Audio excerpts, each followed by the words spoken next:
In just over 24 hours, King Charles III will touch down in the capital for a whirlwind 2-day visit. The King is coming at the request of the Prime Minister to open the 45th Parliament and deliver the throne speech, which will lay out the Liberal government's agenda. The last time a monarch delivered the throne speech was in 1977.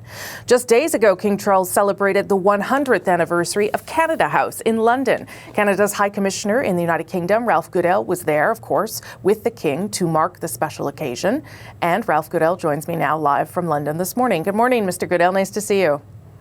Good morning, Rosie. How are you? I am good. I want to start with the last time a monarch delivered the throne speech. It was Queen Elizabeth, King Charles' mother, obviously, in 1977. And without giving away your age, Mr. Goodale, I believe you were in the House for that speech, or you were in the Senate for that moment. And I wonder what you remember about it. Well, it was a very special occasion. As you know, in these procedures, the senators get to sit in their usual places, and all the official guests sit in and around the Senate floor. The members of the House of Commons crowd into the lobby area at the end of the Senate. They are commoners treading on the Senate's turf, so they don't get past the bar. They have to stand kind of outside the door on the doorstep.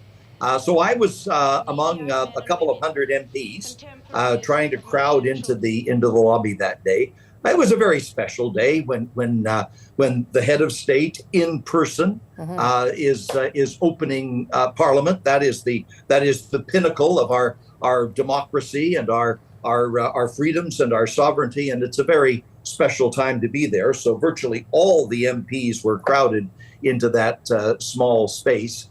What I remember of that speech is Her Majesty talking about her affection for Canada and her pride at the success of the country over the years, particularly during her reign.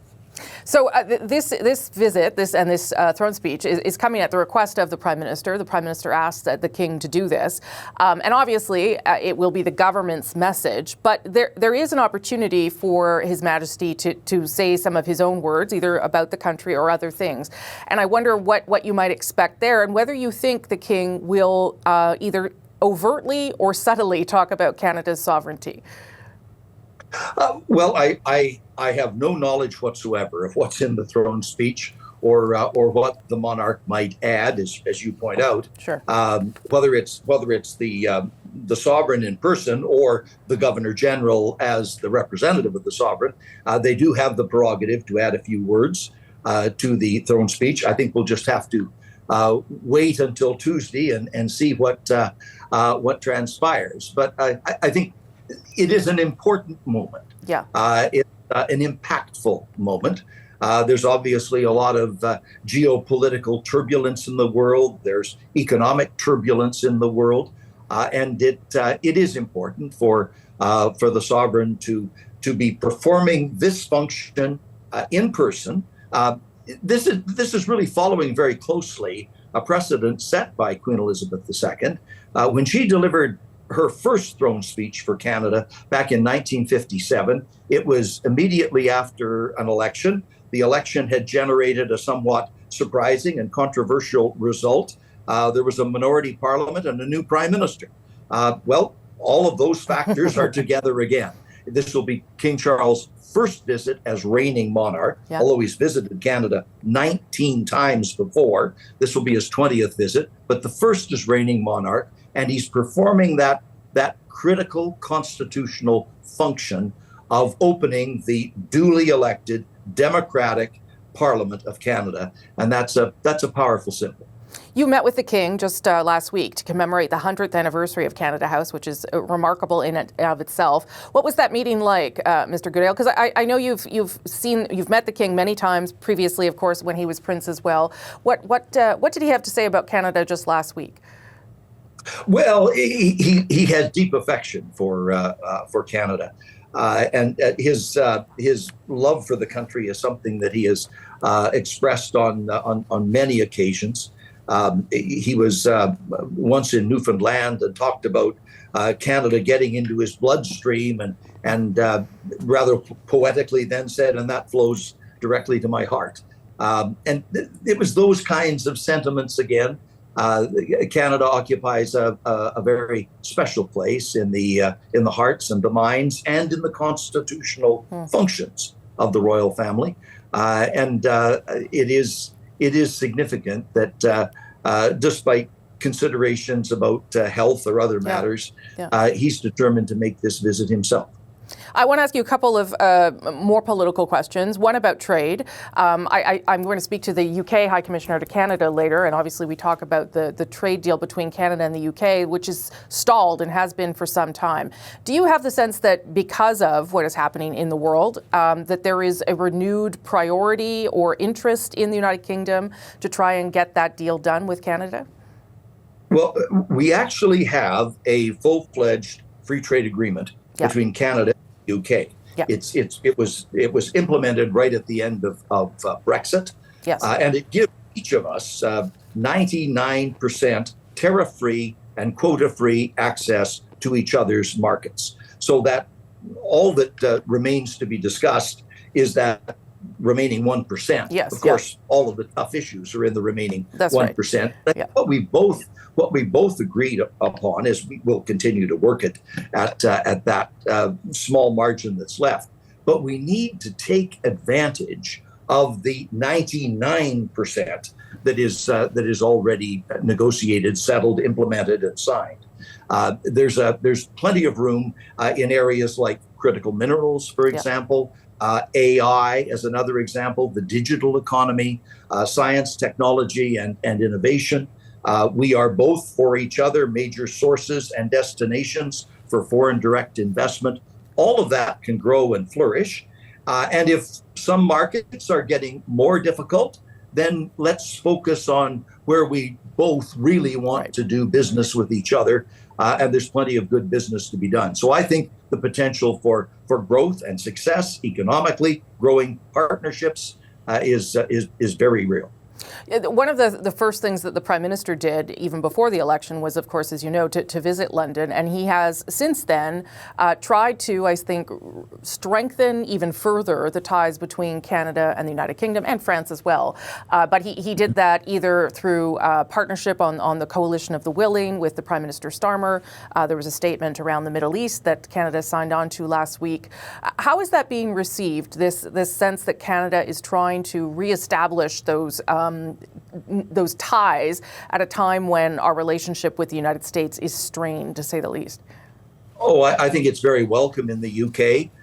We have a long-standing relationship. It goes back hundreds of years. If you put it in dollar terms, it's worth about $500 billion in investment and trade.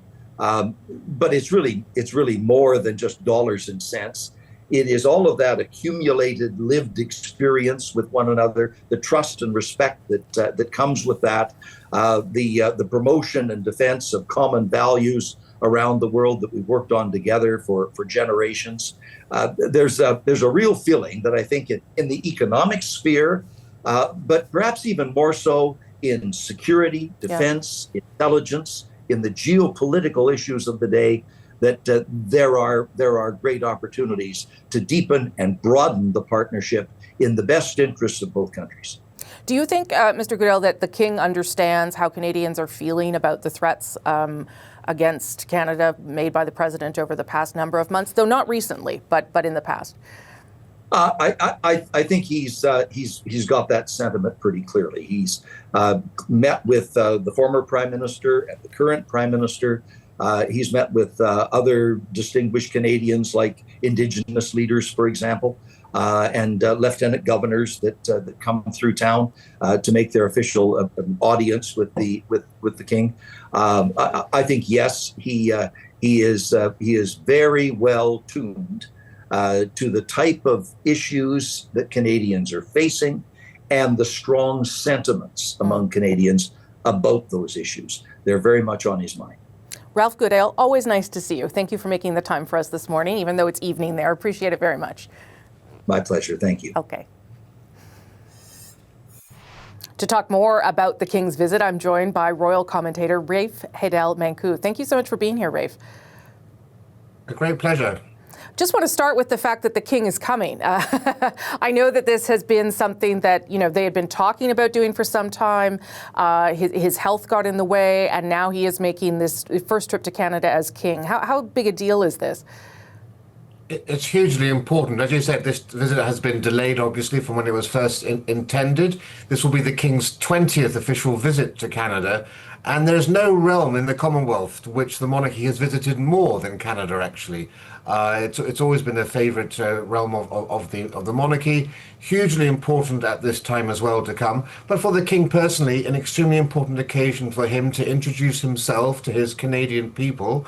The Queen used to say, Queen Elizabeth II, I have to be seen to be believed. And that applies to the monarchy more general. If the monarchy is more present in Canada, people will get to understand the value and the role that it has to play, particularly, of course, at this time when tensions with America have never been more intense. And I think the value of the monarchy as an asset, as a symbol of sovereignty, is wonderful to see being utilized in this way. Well, let me ask you a bit more about that before I turn to the throne speech and the significance there. There were some subtle nods that the king did to Canada as the president was calling Canada the 51st state. But when the prime minister asked King Charles to come and deliver the throne speech, was that viewed as a way to reassure Canadians or reassert Canada's sovereignty? How are we supposed to interpret that move, do you think? Yes, to have the King of Canada deliver the speech from the throne of His Majesty's government is about as strong an assertion of Canadian sovereignty as you'll find.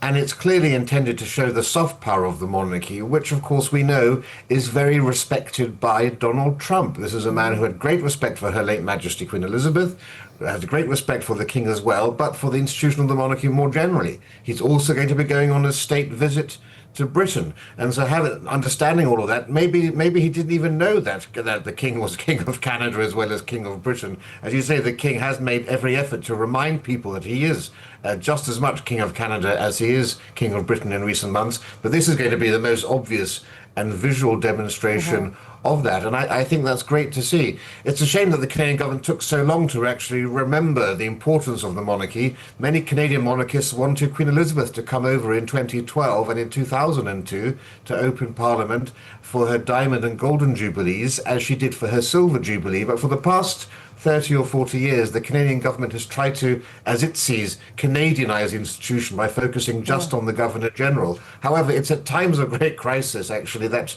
the value of the monarchy can be seen and appreciated. The Queen was, as Queen Elizabeth II came over during the 1990, when you had the great Quebec referendum threatening to break up the nation, and she said at that time, I'm not just a fair weather friend. I'm here for the difficult times too. And that's a phrase I suppose could apply just as equally to today and to King Charles. Yeah, and the last time, obviously, a monarch delivered the throne speech was Queen Elizabeth II in 1977. So how is it being viewed, this trip in the UK? Is it being viewed as this is part of his duty as king?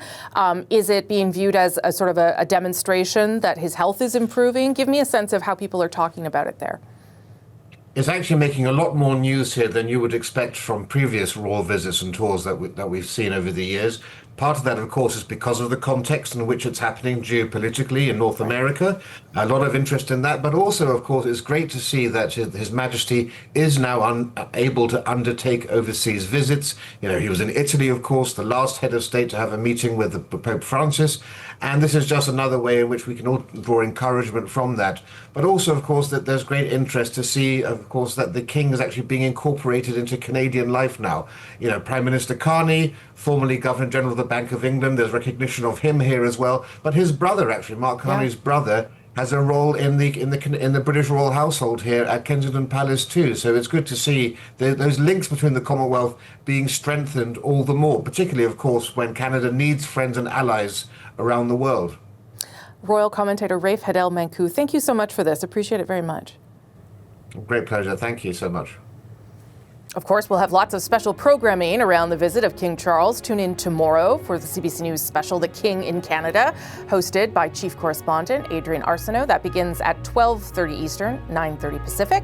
And then on Tuesday, I'll be hosting CBC's special coverage of the speech from the throne. That begins at 9 a.m. Eastern, 6 Pacific. You can catch it here on CBC News Network, on CBC Television, or wherever you stream CBC News. Lots of things happening this week. King Charles will be following, as we said, in his mother's footsteps in delivering the throne speech. Tuesday will mark the third time a monarch has opened a new session of Parliament, the last time almost 50 years ago during Queen Elizabeth II's reign. I have always been full of admiration for what Canada is. The new generation fill me with confidence for what Canada can become.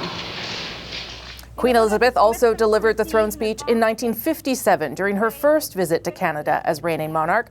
Television cameras appeared in the House of Commons and the Senate for the first time as the CBC broadcast that speech right across the country. As we head to break, we'll leave you with some of those moments. You're watching RBL.